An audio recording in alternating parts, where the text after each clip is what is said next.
Saudara-saudari, marilah kita mendengarkan renungan dengan judul Yesus dan Kuasa Allah, yang berdasarkan pada Injil Lukas bab 11 ayat 19 dan 20.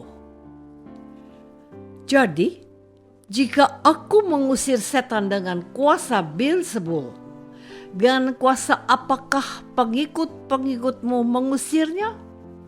Sebab itu merekalah yang akan menjadi hakimmu. Tetapi jika aku mengusir setan dengan kuasa Allah, maka sesungguhnya kerajaan Allah sudah datang kepadamu. Dalam nama Bapa dan Putra dan Roh Kudus. Amin. Saudara-saudari terkasih dalam nama Tuhan Yesus Kristus. Hari ini kita mendengar konflik yang terjadi antara orang-orang Yahudi dan Yesus. Pemicunya adalah pada suatu kali Yesus mengusir dari suatu setan yang membisukan. Lukas penginjil mau menekankan bahwa orang itu menjadi bisu karena dikuasai oleh roh jahat atau setan. Yesus mengusir roh jahat itu dan orang itu dapat berkata-kata. Orang bisu itu menjadi sembuh. Orang banyak itu berpikir tidak baik tentang kejadian itu. Kata mereka, ia mengusir setan dengan kuasa Beelzebul, penghulu setan. Tuhan Yesus menanggapi perkataan mereka itu dengan logika berpikir yang sangat mudah dipahami. Setiap kerajaan yang terpecah-pecah pasti binasa. Dan setiap rumah tangga yang terpecah-pecah pasti runtuh. Jikalau iblis itu juga terbagi-bagi dan melawan dirinya sendiri, bagaimanakah kerajaannya dapat bertahan? Sebab kamu berkata bahwa aku mengusir setan dengan kuasa Beelzebul. Firman-Nya pula, jadi jika aku mengusir setan dengan kuasa Beelzebul, dengan kuasa apakah pengikut-pengikutmu mengusirnya? Sebab itu merekalah yang akan menjadi hakim. Tetapi jika aku mengusir setan dengan kuasa Allah, maka sesungguhnya kerajaan Allah sudah datang kepadamu. Saudara-saudari terkasih, kehadiran Tuhan Yesus di antara orang banyak itu, serta kuasanya yang menyembuhkan orang bisu tuli dengan mengusir setan dari dalam diri orang itu, menunjukkan siapa dirinya sesungguhnya. Dia bukan penghulu setan yang disebut Beelzebul. Dia mengusir setan dengan kuasa Allah, sebab memang betul bahwa dia adalah anak Allah. Yesus berkuasa mengusir setan, dan setan tidak dapat bertahan di hadapannya. Kehadiran Yesus dan kuasanya menandakan kehadiran kerajaan Allah, bahwa sekaranglah saatnya Allah yang mengatur kehidupan manusia, bukan roh jahat, bukan setan, dan bukan Beelzebul.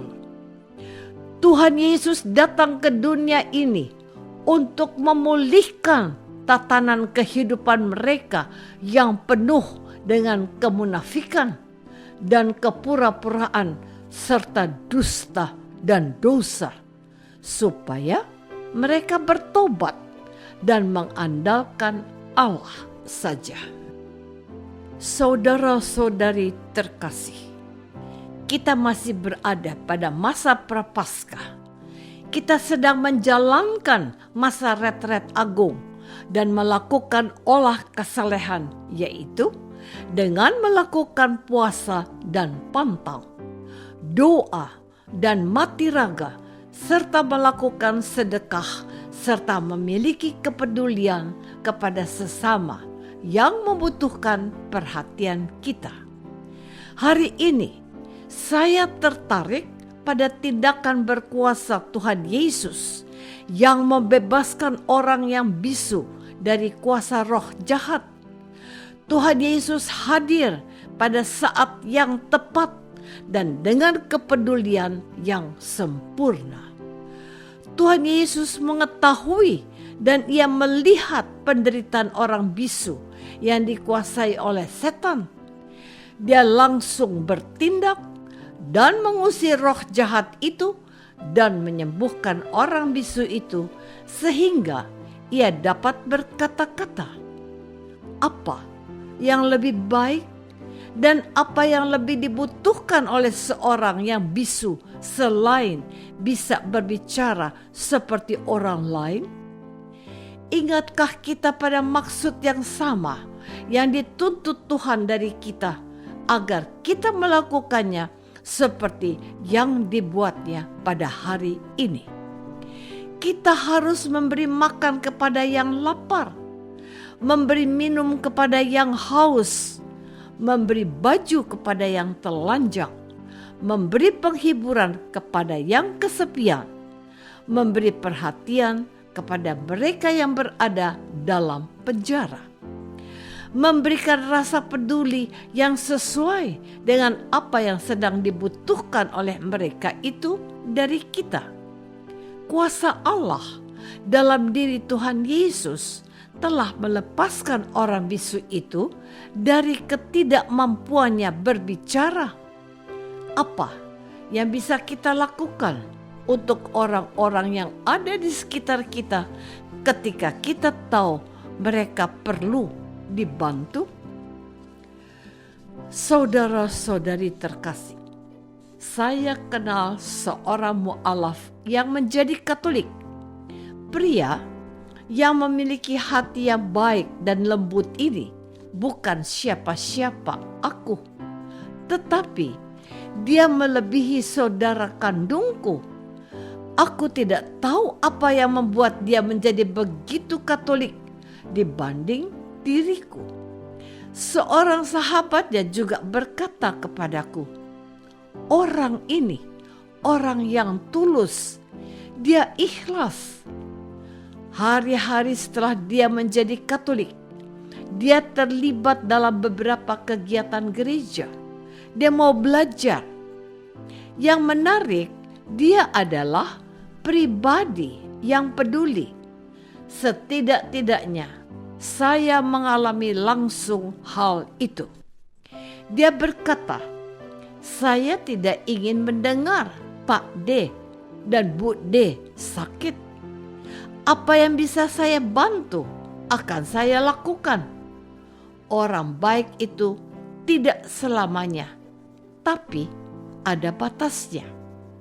Tapi sampai detik ini, sejak aku mengenal orang yang bukan saudaraku ini, dia istimewa. Aku berdoa semoga dia terus menjadi orang baik dan menjadi berkat untuk sesamanya karena dia peduli. Tanggal 9 Januari yang lalu, Dr. Lo Xiaoging dari Solo dipanggil Tuhan. Dokter ini memiliki semangat Yesus. Aku datang untuk melayani. Kepuasannya kalau dia bisa membantu orang yang sakit itu sembuh. Bayaran uang tidak perlu. Kalau perlu, dia membayar obatnya. Luar biasa. Masihkah kita dapat menemukan sosok peduli dan penuh kasih sayang ini lagi? Apakah aku mau menjadi seperti Yesus yang peduli sekalipun harus dimusuhi? Marilah kita berdoa. Bapa yang Maha Baik, terima kasih untuk contoh yang diberikan Tuhan Yesus yang peduli akan kesejahteraan orang lain. Semoga kami membangun hidup seperti Yesus yang peduli dan mengasihi sesamanya. Dialah Tuhan dan Juru Selamat kami. Amin. Semoga kita semua selalu dinaungi dan dibimbing oleh berkat Allah yang Maha Kuasa. Dalam nama Bapa dan Putra dan Roh Kudus. Amin.